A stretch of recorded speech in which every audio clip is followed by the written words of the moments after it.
Ei, gente, bom dia. Vamos começar a aula de hoje? Como é que vocês estão? Tô com saudade. Tô cansada de ficar presa, mas fazer o quê, né? Tem que fazer o isolamento social. Gente, vamos começar a nossa aula hoje.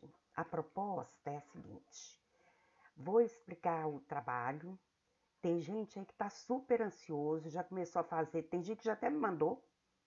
Então, eu vou explicar os trabalhos, vou falar um pouquinho dos povos pré-colombianos, por isso que eu pedi para vocês fazerem aquela atividade, para vocês terem uma ideia do que é.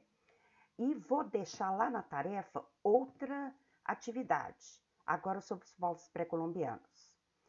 E na próxima aula, eu tô com vontade de dar uma aula para vocês fazendo a correção do exercício, mas aí marcando uma reunião. Vamos ver. Agora tá um pouquinho melhor porque vocês foram divididos em turmas, então fica mais fácil para a gente poder tirar dúvida, para vocês também se sentirem um pouquinho mais à vontade para poder perguntar as coisas, perguntar as dúvidas de vocês. Esse período agora da aula, durante esses 50 minutos, eu vou estar o tempo inteiro aqui com o chat para poder tirar as dúvidas de vocês, com relação ao trabalho e com relação também ao que eu vou falar dos povos pré-colombianos. Ano passado, a gente estudou com detalhes esses povos pré-colombianos. Então, na verdade, eu vou só destacar alguns pontos e o que eu falar aqui, o que eu vou destacar aqui, e vai ficar disponível para vocês o slide, é o que vocês precisam saber desses povos. Todo mundo viu que eu passei batom? É o que vocês precisam saber desses povos, ok? Então vamos lá com os trabalhos. Ó, os dois trabalhos que a gente tem aqui, todos dois vão ser interdisciplinar. O primeiro, que é o PowerPoint virtual, vai ser com informática, e o outro vai ser com língua portuguesa e artes. Então, a nota que vocês tirarem, você vai ter uma nota equivalente nessas outras disciplinas. Então, primeiro do PowerPoint virtual. Na verdade, quem vai cuidar mais desse trabalho vai ser o Pedro, com vocês na aula de tecnologias digitais. O que para mim interessa é que vocês coloquem nos slides que vocês vão criar isso que eu estou perguntando aqui, essa informação aqui. E aí, detalhe, ninguém vai copiar o meu slide, né, gente? Vocês vão ter que ser criativos, tá? Até porque o slide que eu preparei dos Incas mais e Astecas, eu até coloquei muita informação escrita, porque a gente não tem muita informação no livro de vocês, basicamente nenhuma. Então, eu coloquei muita informação escrita. E eu queria que vocês trabalhassem no slide com menos informação, menos coisas escritas e mais imagem, ok? Bom, primeiro, vocês podem fazer a opção de fazer trabalho individual ou em dupla. Gente, individual ou em dupla significa que pode trio? Não, professor, não pode. Você escreveu aqui que é individual ou dupla, né? Então, não pode. Ah, mas a minha sala, ela é ímpar. Por isso mesmo que tem individual ou em dupla, ok? Você pode pedir ajuda para o colega, não tem problema nenhum, mas na hora de entregar o trabalho, você vai ter que entregar o seu com o seu nome, né? Aqui eu coloquei qual que é o objetivo do trabalho, o que, que a gente está querendo. A proposta é vocês construírem um PowerPoint e detalhe, eu quero um PowerPoint com 4 slides. Ah, mas não é pouco não, professora, são 3 povos. Não, vocês vão usar a inteligência. Vão fazer um slide com características gerais de povos pré-colombianos, um para incas, um para maias e um para asteca. Pronto. Agora, gente, não vai me colocar uma imagem do tamanho de um monstro e escrever só asteca, que aí não vai valer, né? Usem a criatividade. Todas as orientações, como é que vocês vão entregar, tudo isso o professor Pedro vai passar para vocês, combinado? O outro trabalho, aí é História, Língua Portuguesa e Artes. Aqui eu fiz um texto falando da importância dos griotes, que são pessoas na África que eles têm como responsabilidade transmitir oralmente a cultura africana. E aí é um trabalho muito parecido, eu fiquei imaginando, eu achei um trabalho muito parecido com o trabalho do rap. Por quê? A música, ela fica. E vocês já perceberam que muitos desses raps, o que a gente tem? Ele faz para a gente uma descrição da sociedade que a gente está vivendo atualmente. Ou seja, não deixa de ser uma informação importante, cultural, e que está aqui apresentada de forma oral. E que qualquer pessoa, em qualquer tempo, vai poder ver. Então, o rap, o que ele faz? Ele usa a música como uma forma, por exemplo, de denúncia, de crítica dessa sociedade que a gente está vivendo agora. Gente, claro que não vamos avaliar se você é um ótimo cantor. Não é isso. Nós queremos saber se você vai saber construir bem uma letra para o rap. A vantagem do rap é isso. É que não tem tanto ritmo assim, no sentido de você ser um ótimo, ter muita musicalidade, ter um ótimo ritmo. O rap não exige isso. O assunto do rap que vocês vão construir vai ser África. E a nossa preocupação o tempo inteiro com a África é mostrar uma África rica. Eu não quero, quando falarem com vocês, África, que você só imagine aquela África pobre, com gente desnutrida, com gente precisando de tratamento, de vacina, de comida. Existe uma outra África. Uma África rica culturalmente, muito, muito rica, com uma diversidade cultural imensa. Vocês já estão vendo isso em artes, né? Existe uma África rica em recursos minerais, rica em flora, em fauna. Eu quero essa África, tá? É dessa África que eu estou falando. Esse trabalho também eu estou dando a oportunidade de vocês fazerem individualmente ou em dupla. Volto a repetir. Professora, pode um trio? Não, não pode um trio, porque é individual ou em dupla, ok? Aqui eu estou falando qual que é o objetivo geral do trabalho, o que vocês vão ter que compor, né, que é o rap sobre a África. E aqui eu coloquei, gente, que esse rap deverá durar de 2 a 5 minutos. Claro que se passar um pouquinho de 5 minutos, tem problema? Não. Agora, menos de 2 não dá, né, gente? 1 minuto de rap, tô fora, né? Então, não dá. E aí, vocês vão mandar, nós vamos ouvir, analisar e dar os pontos. Vocês não precisam enviar a letra, mas eu escrevi aqui, não existe a obrigatoriedade. Ah, professora, eu quero enviar minha letra. Ótimo, tudo bem, sem problemas, tá? Mas não é obrigatório, combinado? Bom, além disso aqui, hoje a gente vai ter a aula sobre povos pré-colombianos, e eu vou falar bem rapidinho, e vai ter uma atividade que eu vou deixar para vocês lá no Tarefas, que eu quero que vocês vão até lá para poder pegar essa aula, ok?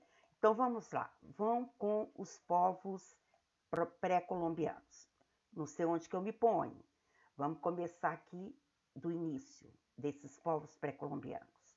Bom, aqui, o que eu fiz? Eu coloquei um mapa onde a gente situa onde estão esses 3 povos que a gente vai tratar aqui. Por quê? Porque tem mais, não foram só esses 3. Mas a gente destaca incas, maias e astecas. Então aqui a gente tem uma legenda pequenininha, mostrando que aqui são os incas, mostrando que aqui são os astecas e mostrando que essa parte vermelhinha aqui são os maias. Aqui a representação desse povo, a característica, a representação desse povo, tá, gente? Eu vou mostrar no mapa uma localização mais precisa, tá?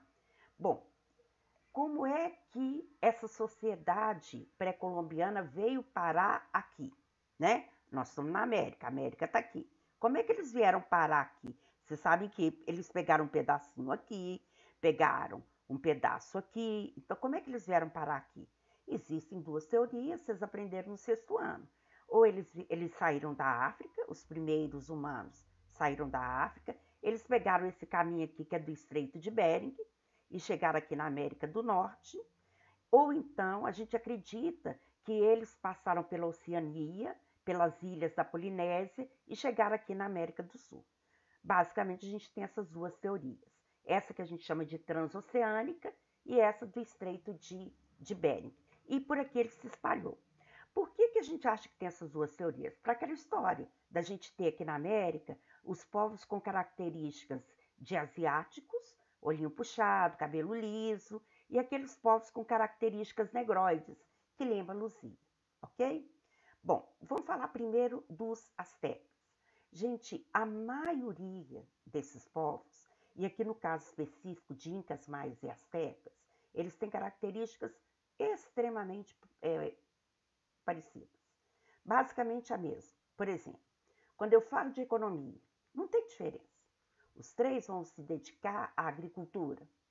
Você vai ver o povo Inca mexendo um pouquinho com o comércio, os maias também, mas basicamente tudo é igual.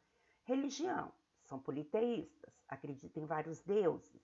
Uma característica desses povos foram os templos maravilhosos que eles construíram para os seus deuses, que aliás, quando os espanhóis chegaram aqui, eles logo viram que aqui era cheio de riqueza por conta desses templos. Então, sim, várias características são muito parecidas. Por exemplo, eles tinham um governo centralizado. O que é isso? Tinha um rei ou imperador que tinha o poder concentrado nas suas mãos. Eram sociedades onde existia uma diferença social. Existiam aqueles com mais e aqueles com menos poderes.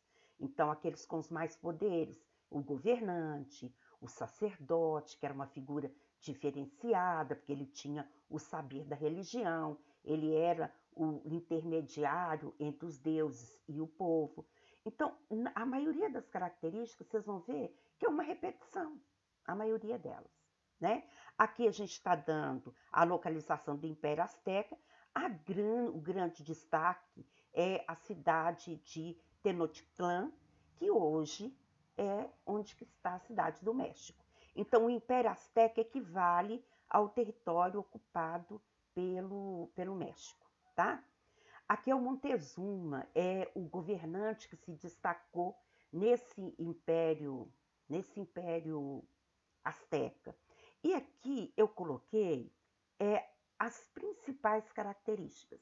É isso que eu falei com vocês sobre o slide que vocês vão criar. Aqui eu tive uma preocupação de escrever mais coisa para vocês terem esse registro dessas características aqui, tá, gente? Por isso que eu escrevi mais coisas, mas eu quero que no slide que vocês vão fazer, vocês escrevam menos, bem menos. Então aqui, eram governados por um rei, a monarquia era chamada de teocrática, por quê?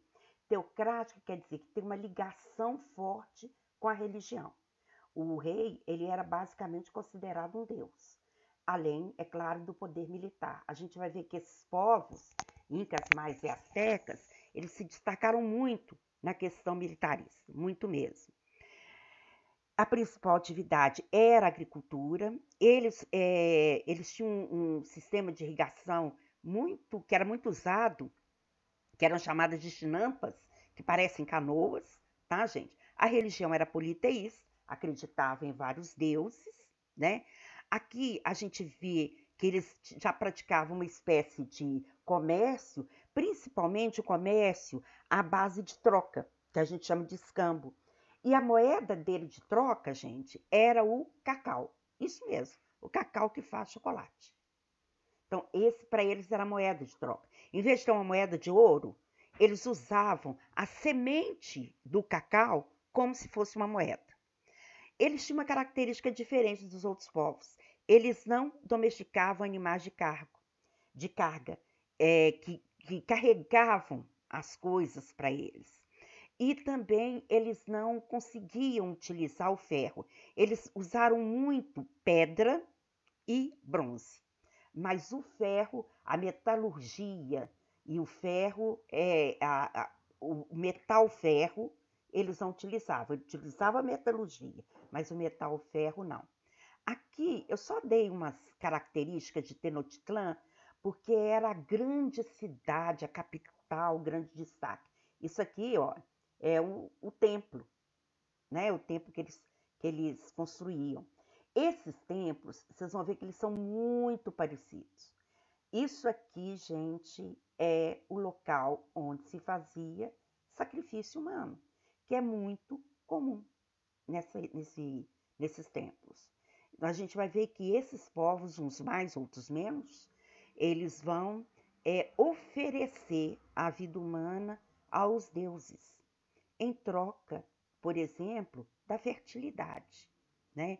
Eles já têm, a gente tem registro que eles tinham uma noção de escrita, desenhos, né? Parecido com os desenhos iconográficos, com os desenhos feitos pelos egípcios, e eles já tinham um sistema numérico. Então, ou seja, pelo que vocês estão vendo aqui, era uma sociedade bem desenvolvida. Agora vamos para os maias. Aqui a localização. Essa setinha aqui, ó, é para mostrar a parte que coube os maias. Isso aqui é conhecido, ó, um monte de gente conhece. Cancún, né? Hoje é um importante local de turismo, essa região de Cancún. Aqui as características dos maias. Os maias, eles formavam cidades-estados. O que são cidades-estados? Eram como se fossem municípios hoje, só que eles chamavam de cidades-estados. Então, como era um município, esses municípios, eles eram governados eles tinham governantes para cada um desses municípios. E era também um estado teocrático, ou seja, com ligação muito forte com a religião. Deuses e governantes eram praticamente a mesma coisa, estavam no mesmo nível. Eles gostavam muito de fazer guerra para capturar prisioneiro. Só que não era para transformar esse prisioneiro em escravo. Ele era transformado em escravo para depois ser oferecido aos deuses. Então ele vai ser sacrificado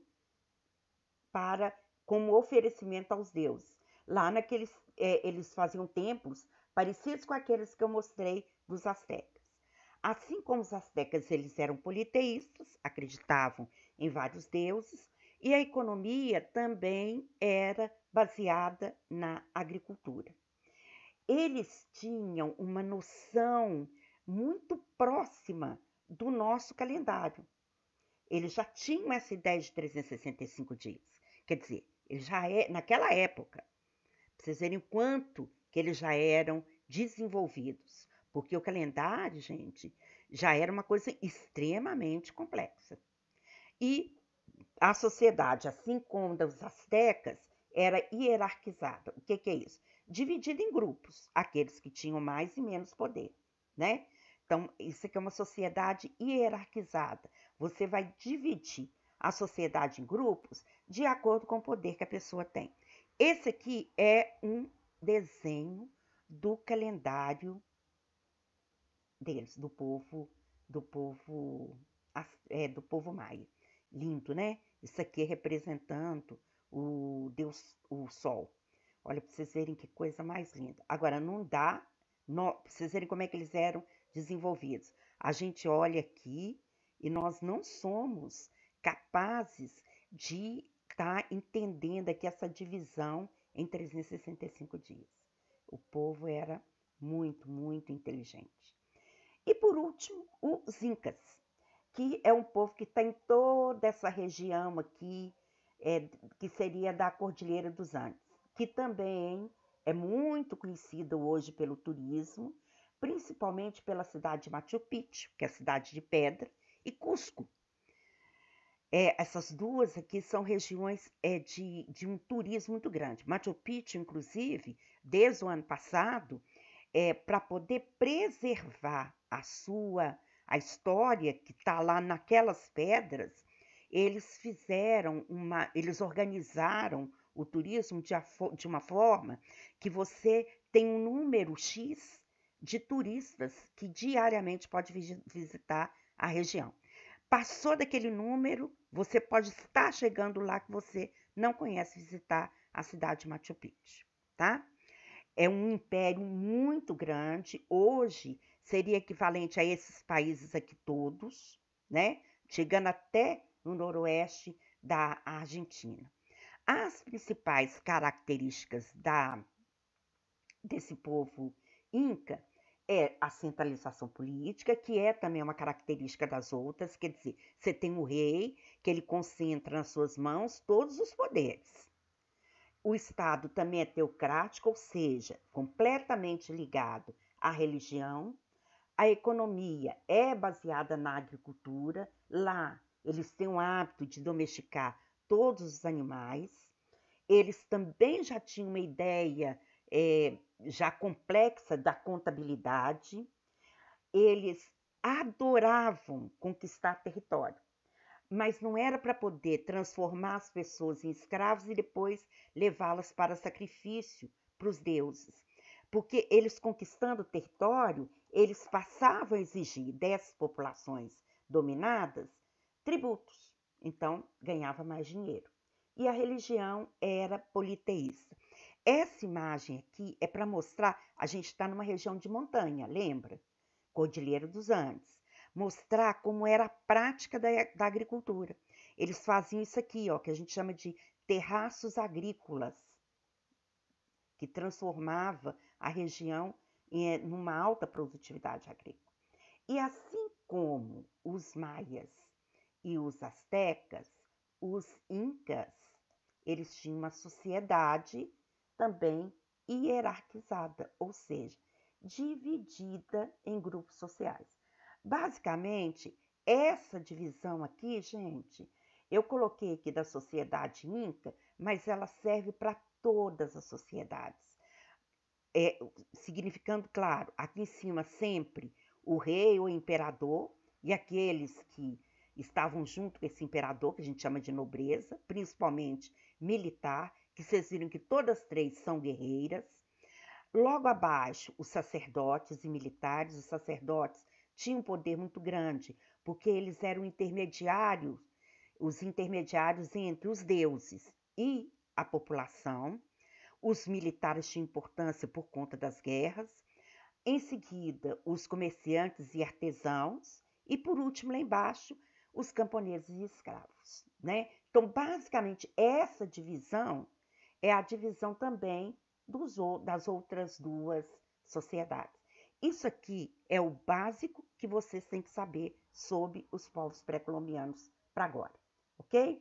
Agora, vocês vão lá na tarefa, tem uma tarefa lá para vocês fazerem. Depois que vocês fizerem a tarefa, responderem as questões, na próxima aula a gente vai fazer a correção dessas questões de hoje e fazer também a correção das questões que foram dadas nas aulas 3 e 4 também. Quem não terminar, tem que terminar a atividade depois, tá, gente? Porque eu vou colocar lá na tarefa um prazo para a correção. Qualquer dúvida que vocês tiverem sobre os povos, qualquer dúvida que vocês tiverem na atividade que vocês foram fazer, essa atividade é uma atividade de um texto, vocês podem me perguntar. Além dessa atividade que eu estou colocando aqui, eu vou também postar um para casa. Porque isso aqui não é para casa. Essa atividade que está lá na tarefa é para vocês fazerem aqui na aula. Mas, além disso, vai ter uma atividade que é o para casa. Combinado? Então, agora, todo mundo lá olhando a atividade na tarefa.